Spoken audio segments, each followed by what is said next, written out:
Alors oui, que vous connaissez tous, hein, qui là va parler, bon, il est membre du mouvement de la paix, vous savez bien, du Conseil national, du Bureau national, mais là, il est représentant de l'association française Enseignants pour la paix, dont il est le co-président, un co-président.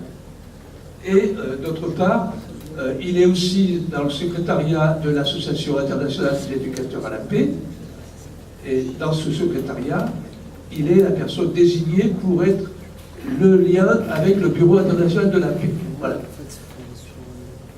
Il est professeur d'allemand, il est très spécialisé, pas que sur l'Allemagne, mais sur l'Allemagne en particulier, et il sera le premier intervenant.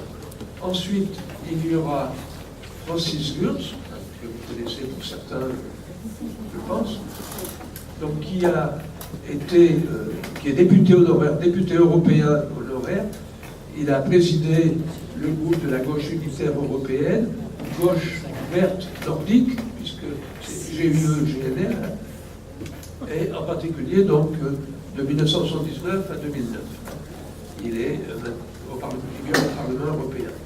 C'est quelqu'un qui a beaucoup d'expérience, un homme politique français et qui est membre du Parti communiste français. Voilà. Il est natif de Strasbourg et je pense que ça l'a un peu marqué pour être dans cette prédestination au Parlement européen. Et troisième personne, M. Bruno Grevski, qui est maître de conférence à l'INALCO, c'est-à-dire l'institut qu'on appelait dans le temps les Langso, qui a été, il est chargé de recherche aussi, bien sûr, depuis 1980 où il a commencé comme chargé de cours, puis est devenu maître de conférence. Voilà. Alors, il est membre du comité de publication de l'INALCO, ils ont des publications, et membre d'un certain nombre de rédactions, Outre-Terre, revue géopolitique, Studia Politigica, qui est une journal universitaire sur de Cracovie, et qui a un certain nombre de publications dans des revues des études slaves, ou alors dans des publications à Paris, que ce soit sur la Biélorussie, sur les évolutions des régimes à l'Est. Il y a un titre qui est clair, c'est La grande braderie ou le pouvoir de la kleptocratie à l'Est, publié en 2005, dans les cerises, et sinon à l'Harmattan et au PUF. Chez Fayard ensuite, sur nationalisme, État et société. Et tout récemment, je voudrais signaler ça, il a en 2016 publié un livre chez Delga, son édition parisienne, La Nouvelle-Russie est-elle de droite ou de gauche? Point d'interrogation. Alors je dois excuser trois personnes. Je vais les prendre dans un ordre qui n'a pas de signification, bien sûr. Alors d'abord, M. Nejat Férouz, du collectif de la CGT dans son espace international, le collaborateur de cet espace, qui ne peut pas venir, qui s'en excuse, il était prévu, et nous l'avons vu au séminaire que nous avions fait en mois de janvier. Madame Esther Benbassa, qui est sénatrice Europe Écologie Les Verts du 94, du Val-de-Marne, donc de ce département, qui a été consulté, contacté et qui prie d'excuser. Et enfin, M. Hussein Jawad, dont nous avons fait connaissance, y compris dans un article dans le dernier Planète P, qui est président d'honneur de l'Organisation des droits de l'homme Europe-Bahreïn, et M. Hussein Jawad Parvez, c'est important de Parvez parce que c'est le nom de sa famille et ils ont subi, bien sûr, la répression au Bahreïn de façon sévère. Voilà. Et il est président fondateur de l'Organisation européenne bahreïnite pour les droits humains, les droits de l'homme. Voilà. Et il a créé un certain nombre d'associations. C'est dommage, nous aurions aimé l'interroger et débattre avec lui de cette question. Alors, je vais... C'est important, vous savez. Je rappelle le nom du professeur Olivenko. Je parle pas bien? Oui, le nom du professeur Olivenko. Bien sûr. Alors, Monsieur Bruno Drewski, D-R-W-E-S-K-I. Bruno. D-R-W-E-S-K-I. Alors, simplement, je voudrais rappeler que sur cette question donc, politique de la France et de l'Union européenne par rapport à la paix et la sécurité, je voudrais simplement rappeler que nous avons un certain nombre de questions nous-mêmes. Nous avons nous-mêmes établi un certain nombre de questions dans nos fiches d'urgence et qui ont été reprises dans notre plan triennal d'action. Et alors, tout le monde ne pourra pas répondre à tout, mais je les pose dans le débat en tant que question, comme ça. Ces trois personnes, trois intervenants, vont faire leur marché pour une première intervention chacun de 10 minutes, puis des questions que je poserai dans les trous de ce qu'ils n'auront pas couvert, pour qu'ils répondent de façon croisée, puis après on discutera avec la salle. Je crois qu'on doit arriver à tenir l'heure et demie, ça peut être intéressant, je suis sûr.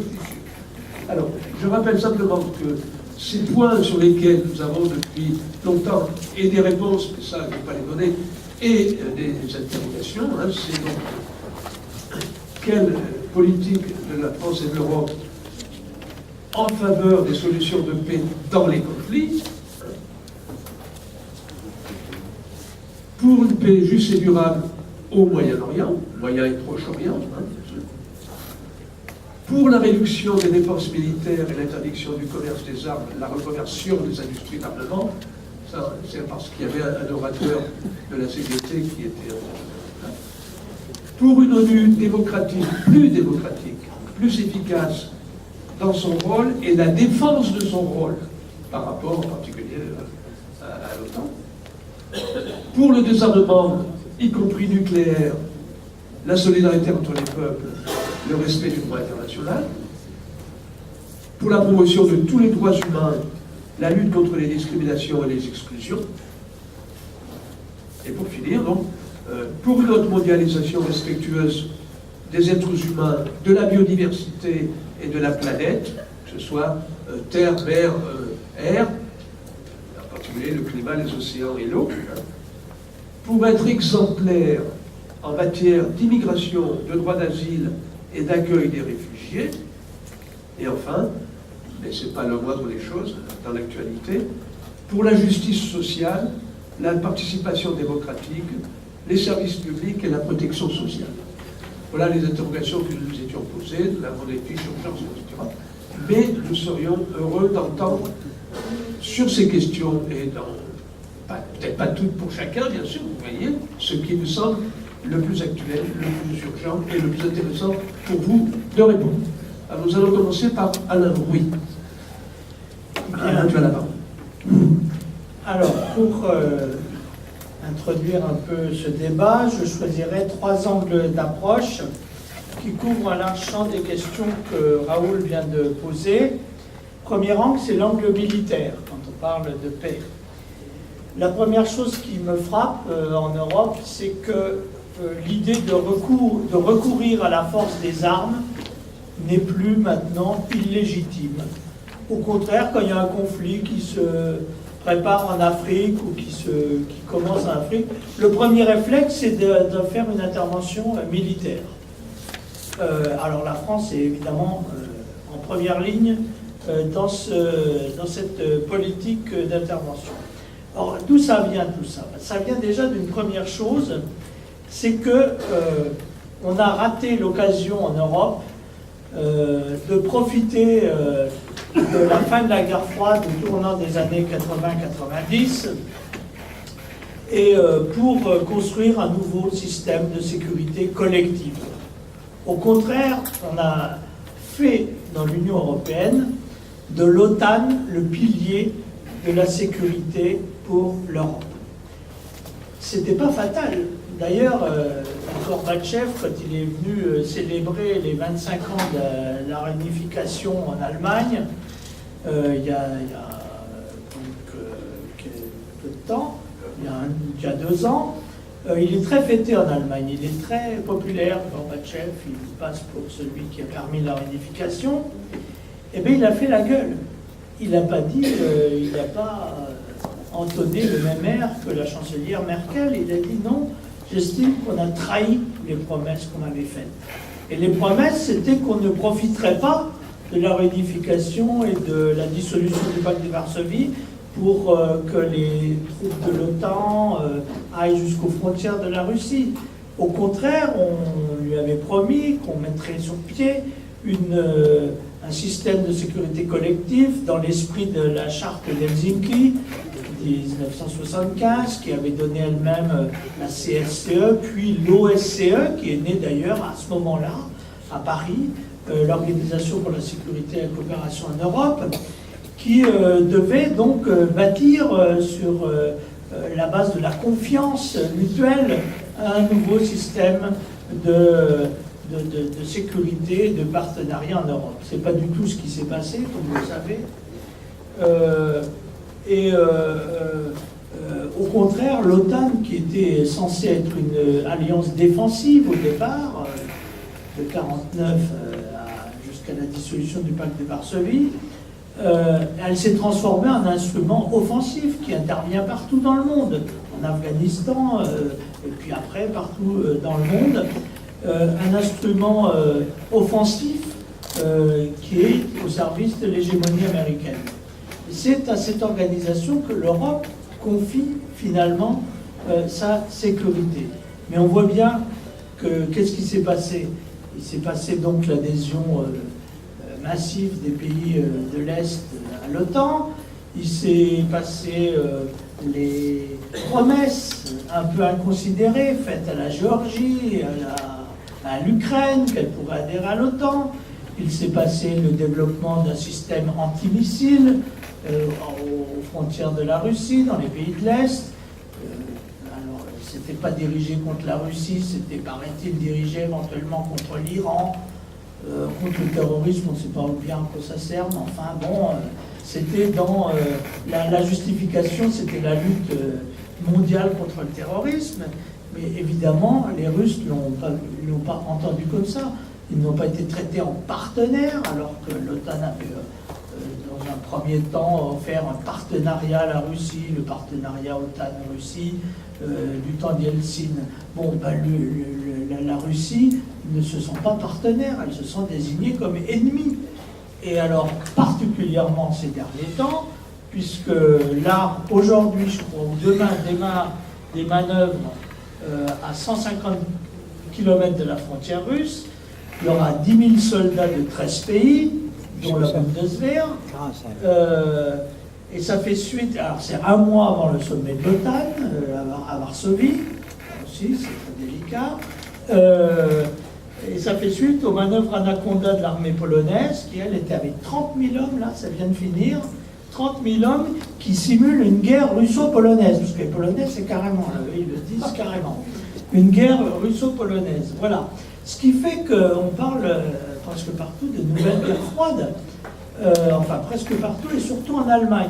J'étais en Allemagne la semaine dernière, justement, pour lutter contre les bases américaines qui sont une charge pour l'Allemagne. Eh bien, là, tout le monde parle de guerre froide. Et je remarque qu'en France, il y avait des tribunes dans l'Humanité l'autre jour du ministre Quilles, de l'ancien ministre Quilles, et aussi de l'ancien ministre Lelouch, d'ailleurs, qui disent, qui mettent en garde contre une nouvelle guerre froide, qui disent que l'OTAN contribue non pas à la sécurité, mais à l'insécurité. Et ce sont des voix qui sont pas celles de Quilles, mais celles de Lelouch, qui ne sont pas des voix particulièrement proches des pacifistes. Voilà. Donc, ça, c'était le premier angle. On a laissé passer une occasion. Et pour nous, il faut revenir à l'esprit de la charte, il faut revenir à l'esprit d'Helsinki et à l'OSCE. Et pour des objectifs plus immédiats, il faut militer pour sortir de l'OTAN et pour que la France agisse pour la dissolution de l'OTAN. Alors, c'est peut-être dans la population française moins sensible, parce qu'on n'a pas de base OTAN, on n'a plus de base OTAN en France, etc. Et en plus, on ne fait pas de grande publicité à ce que fait l'OTAN. On a réintégré le commandement, et les structures militaires, mais on n'en fait pas grand cas. Hein, il y a pas, c'est un peu subrepticement que tout cela se fait. Et évidemment, ça ne contribue pas du tout à la sécurité en Europe, c'est au contraire un facteur d'instabilité. Je vais vite parce qu'on pourrait développer beaucoup plus encore sur ce premier aspect militaire, mais peut-être que M. Kowski va le faire aussi sur l'Europe de l'Est. Le deuxième angle, pour la paix, c'est l'angle économique et commercial. Certains disent que le TAFTA ou le CETA, les accords de libre-échange avec l'Amérique du Nord, c'est une OTAN économique. C'est vrai que c'est un peu se soumettre à la domination des intérêts des marchés financiers, des intérêts les plus puissants. Et donc, ça aussi, ces facteurs de déstabilisation, notamment pour nous qui savons très bien que la paix, c'est pas simplement l'absence de guerre, mais c'est s'attaquer aux causes profondes. Et celle-là, la domination économique est une de ces causes profondes qui conduisent tout conflit. Alors, en plus, les campagnes, vous les connaissez, anti-TAFTA, c'est aussi un recul du droit en Europe. C'est un recul du droit, alors déjà de la souveraineté des États par rapport à leurs lois, qui seraient, on inverse là aussi les priorités, les tribunaux arbitraux privés se substituant aux législations nationales ou aux législations européennes. Et puis c'est aussi une attaque contre toutes les protections sociales et environnementales, etc. Donc tout ça sont des facteurs d'insécurité. Et donc si l'on veut rétablir la confiance, rétablir un climat de sécurité, il faut, comme disait l'autre, s'attaquer à la finance.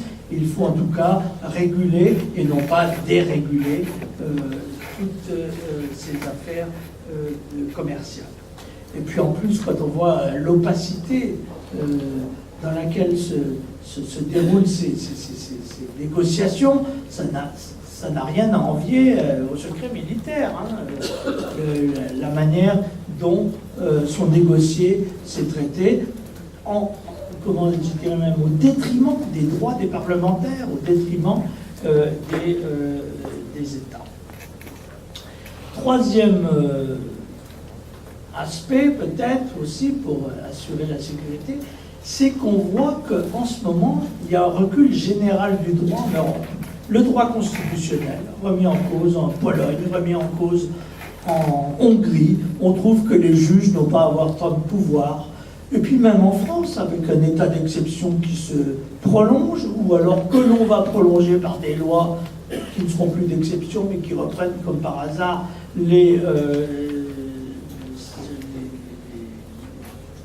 tous les aspects d'exception, justement. Et donc, on voit qu'il y a ce recul des droits. J'ai déjà parlé du recul des droits en matière commerciale, en matière de transparence, et puis tout ça, ça fait le terreau du populisme. Et le populisme, avec ses dérives nationalistes, c'est aussi un danger de guerre pour l'Europe et pour nos pays. Donc, là aussi, revenir au saint principe du droit, au saint principe démocratique. Hein. Une des choses que l'on attaque le plus l'Union européenne, c'est son manque de démocratie dans les processus de prise de décision. Et effectivement, ça peut nourrir des populismes qui, eux, n'ont pas pour objectif de démocratiser la société, mais de jouer sur les peurs identitaires, les pertes d'identité, etc. Alors effectivement, c'est nourri par cette absence de démocratie. J'ai presque fini, c'était ça que je voulais. dire. Donc, en gros, pour revenir à une politique qui assure la paix, ça veut dire une certaine rupture dans ce que fait l'Union européenne, mais aussi dans ce que fait la France. Et là, nous avons notre responsabilité, évidemment. Il faut revenir à l'esprit de la Charte des Nations Unies et à ce que j'appelle, moi, le développement de la Charte, que sont les 8 points de la culture de la paix, car là se trouvent les véritables causes des conflits, et ça doit être ça, la boussole d'une politique qui ramène la sécurité, la stabilité et la paix en Europe. Je vous remercie.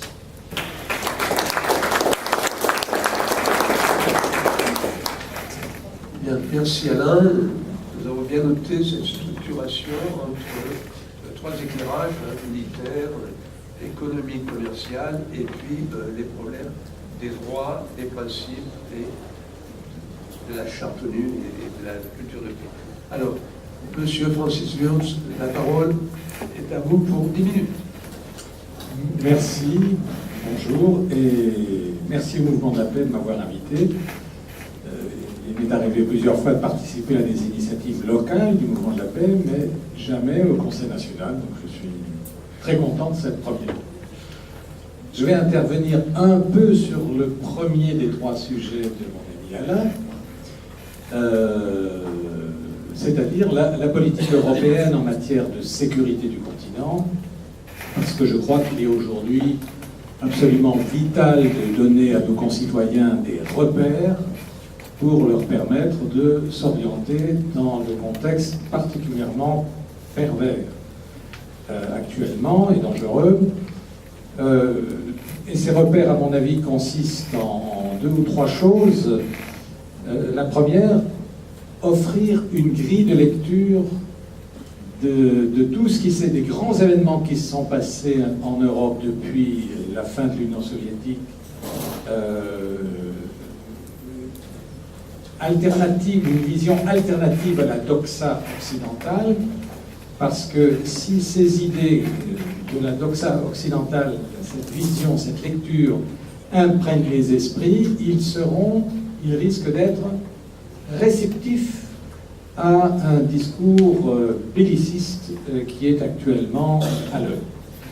Le deuxième axe de ce que j'appelle donner des repères, c'est informer sur des axes importants, actuels ou à venir, de l'Union européenne en matière de sécurité du continent, ce que je vais faire dans un instant. Et troisièmement, si possible, évoquer quelques propositions, au moins une proposition phare qui illustre bien la démarche alternative qui est la nôtre et dont nous souhaitons que le plus grand nombre de citoyens et de citoyennes s'imprègnent. À cet égard, à la fin de ce mois, il va se passer quelque chose. Le Conseil européen, les chefs d'État et de gouvernement, vont adopter une nouvelle, ça s'appelle exactement une stratégie européenne de sécurité révisée. Stratégie européenne de sécurité révisée. Pourquoi révisée? C'est parce qu'il existe actuellement une stratégie européenne de sécurité qui date de 2003, qui est jugée partiellement obsolète. Et justement, l'un des changements emblématiques qui risque de ressortir de cette stratégie révisée concerne la qualification de la relation entre l'Union européenne et la Russie. Dans la stratégie européenne de sécurité actuelle, la Russie est considérée comme un partenaire stratégique. Et il est question de transformer cela en défi stratégique. Vous sentez la différence.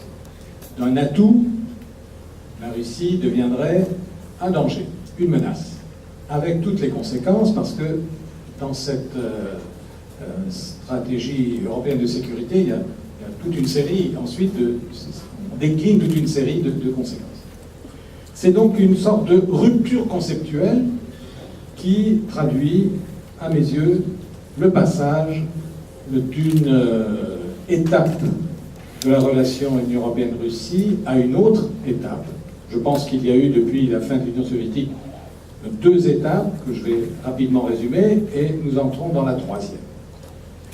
La première étape, Alain y a fait allusion, ce qui me permettra d'être bref, c'est celle qui commence en 91 et qui se termine en 2000, en gros la première décennie. Comme elle est marquée du point de vue de l'Union européenne par un accord entre l'Union européenne et la Russie qui date de 1994, qui s'appelle un accord de partenariat et de coopération pour 10 ans. 1994, en fait, sincèrement, c'est un accord très faible, c'est de la guimauve. Il y a beaucoup de leçons à donner sur les valeurs de l'Union européenne à respecter, et il n'y a en revanche aucune coopération politique et de sécurité. En fait, je pense qu'on peut dire que l'Union européenne, les dirigeants européens, méprisaient Yeltsin, qui était un pantin facile à manipuler, et c'était le seul intérêt qu'il représentait pour eux. Pour rappeler l'irresponsabilité historique de l'Union européenne, à laquelle, du point de vue de la sécurité, à laquelle Alain a fait allusion, il faut se rappeler, mesurer ce qu'a signifié pour la Russie, pour le peuple russe, cette période 91, notamment 91-98. 98, c'est le grand krach financier. Entre 91 et 98, retenez 2 chiffres. Le PIB de la Russie a chuté de 50%. 50%. Et l'âge, l'espérance de vie masculine est passée pendant cette période de 91 à 98, donc en peu de temps, en 7 ans, est passée de 69 ans à 58. Autrement dit, l'Union européenne a assisté, sinon encouragé, une véritable chute de son voisin. C'est une telle chute qu'en elle-même, elle représente un danger pour la sécurité du continent, pour les raisons qu'a évoquées là. Mais elle n'a pas fait que ça, l'Union européenne. Elle a en plus inscrit son action dans la stratégie américaine, la stratégie de l'OTAN, résumée à l'époque par Brzezinski, l'ancien conseiller de Carter qui est resté jusqu'à sa mort un commentateur très écouté par nos adversaires. Brzezinski disait en 1995, je le cite, dans son grand livre « Le Grand Échiquier », « Il est impératif que n'émerge aucun concurrent eurasiatique capable de dominer l'Eurasie et par là de menacer l'Amérique. » Eh bien, il fallait, dans cette optique, laisser sombrer la Russie. Et en plus, l'OTAN, comme ça a été dit, loin d'être dissoute, à ce moment-là, s'élargit dès 1999 avec la République tchèque, la Hongrie, la Pologne, avec l'accord de l'Union européenne. Ça, c'est cette première étape qui constitue une véritable bombe à retardement. Et si on ne comprend pas ça, si on ne sait pas ça, on ne peut pas comprendre, comme il se voit, les réactions d'aujourd'hui qui sont souvent jugées paranoïaques sans qu'on se demande d'où ça vient. C'est une véritable bombe à retardement. Cette humiliation, le fait que tout un peuple se sente lâché, trompé, il y a tous les ingrédients pour une vague nationaliste, en tout cas un ressentiment national contre l'Occident en général et l'Union européenne qui est très proche, une volonté de revanche, tout le contraire de ce qu'il faut pour une sécurité collective du continent qui passe par des mesures de confiance, qui passe par un traitement d'égal à égal, qui passe par le respect mutuel, qui passe par une vision de long terme, tout le contraire de cette première étape. La deuxième étape des relations Union européenne-Russie, du point de vue de la sécurité européenne, c'est donc de 2000 en gros à nos jours. Dans un premier temps, l'Union européenne n'a pas su comment évaluer Poutine. Pensait sans doute que on pouvait continuer la même chose sur le fond, quitte à prévoir des aménagements.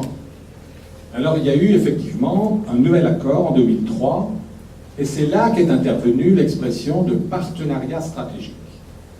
Mais c'était plus un sucre d'orge qu'un véritable partenariat stratégique dans les faits, puisque dès 2004, l'Union européenne a non seulement, quand elle a élargi l'Union européenne aux pays d'Europe centrale et orientale, elle avait, dans l'esprit de ce partenariat stratégique, promis à la Russie, a pris un engagement solennel de prendre en considération les conséquences négatives sur l'économie, on parle là que de l'économie, sur l'économie de la Russie, de cet élargissement. Le fait qu'elle n'ait absolument pas respecté cet engagement devient un élément de défiance, et en ce sens, un problème de sécurité. Poutine, dès ce moment-là, je ne suis pas en train de faire l'apologie de Poutine, j'ai énormément de griefs contre Poutine, mais ce n'est pas le problème. Là, je parle de l'irresponsabilité de l'Union européenne face au peuple russe. Et ensuite, le peuple russe choisit ses dirigeants. L'Union européenne, là encore, dans cette période, soutient le nouvel élargissement de l'OTAN, cette fois pas seulement aux pays d'Europe centrale, mais aux pays baltes, anciennement partie de l'Union soviétique. Pour illustrer l'irresponsabilité de cette attitude, je vais vous lire un extrait de Robert Gates. Robert Gates a été directeur de la CIA, puis nommé par Bush chef du Pentagone, pour vous dire que ce n'était pas un agneau, il n'était pas un membre d'honneur du mouvement de la paix. Il se définissait lui-même comme un vieux guerrier de la guerre froide. Alors, que dit Gates, non pas quand il était au Pentagone, mais quand il a écrit ses mémoires, à sa retraite, en 2014. Il écrit ceci: l'extension de l'OTAN si rapidement après l'effondrement de l'Union soviétique fut une erreur. Les Occidentaux n'ont pas mesuré l'ampleur de l'humiliation ressentie par les Russes, et il parle ensuite de l'arrogance occidentale et termine en disant « une guerre froide, ça suffit ». Je vous mets au défi de me dire quel grand dirigeant européen a eu le courage de dire la même chose alors qu'ils étaient aux premières loges, parce que c'est eux qui sont les voisins directs de la Russie. Aucun. Aujourd'hui encore, l'analyse critique de toute cette première période n'existe pas. En 2000, je vous parlais tout à l'heure de la stratégie européenne de sécurité de 2003, qui va être modifiée. Dans ce même document, qui est donc la doctrine stratégique de l'Union européenne, il y avait, c'était 2003, c'est-à-dire à la fin de l'invasion de l'Irak par l'armée américaine. C'est pas n'importe quel moment, c'est par Bush. Il y a la phrase « Unis, l'Union européenne et les États-Unis constituent une formidable force au service du bien dans le monde. » Fin de citation. Pour vous dire l'extrême sincérité qu'il y avait dans le partenariat stratégique avec la Russie. Dans cette période aussi, donc à partir de 2004, je me souviens personnellement, au Parlement européen par exemple, tous les présidents qui s'opposaient à la Russie, Yushchenko pour l'Ukraine ou Saakashvili pour la Géorgie, étaient reçus comme des héros de la liberté. Mais vraiment, comme Mandela n'aurait pas pu être mieux reçu. Alors que tous les deux ont été entre-temps rejetés par leur peuple. Saakashvili a même perdu la nationalité de son pays, pour vous dire. Après avoir fui d'ailleurs aux États-Unis parce qu'il était sous un mandat judiciaire. Mais la pire des années, celle dont il faut se souvenir et qu'il faut clarifier auprès de nos concitoyens, c'est 2008. En 2008, ceux qui me connaissent trouvent que je pourrais trouver que je radote parce que je le dis partout où je passe, et je le redis et je le redirai. En 2008, le président russe de l'époque, Medvedev, fait un discours à Berlin à destination de l'Union européenne. C'est solennel. En juin 2008. On ne peut pas dire qu'il y avait la question de la Géorgie, c'était en août, la Géorgie. En juin, il propose solennellement à l'Union européenne de travailler ensemble à un traité pan-européen de sécurité. Et il reprend la formule d'Helsinki en parlant de Vancouver à Vladivostok. Et il dit nous souhaitons un traité légalement contraignant. Nous mettrons, dit-il, tous nos différends sur la table, que ce soit la question du désarmement, que ce soit la question des conflits gelés, comme on dit, Abkhazie, Ossétie, Transnistrie. Nous mettrons sur la table la question de l'approvisionnement en hydrocarbures. Mais il dit ceci, il dit, c'est très important, il dit, on est prêt à inscrire dans ce traité le respect de la charte de l'ONU, la garantie de l'intégrité territoriale de chaque État, la coopération dans la lutte contre les menaces sur la sécurité mondiale. L'article 1 de ce projet de traité, c'est que chaque État signataire doit vérifier auprès des autres États signataires, avant toute mesure militaire, si cette mesure militaire est de nature ou non à nuire aux intérêts de sécurité des autres membres, et si c'est le cas, s'abstenir. Et il dit, ça vaut pour la Russie,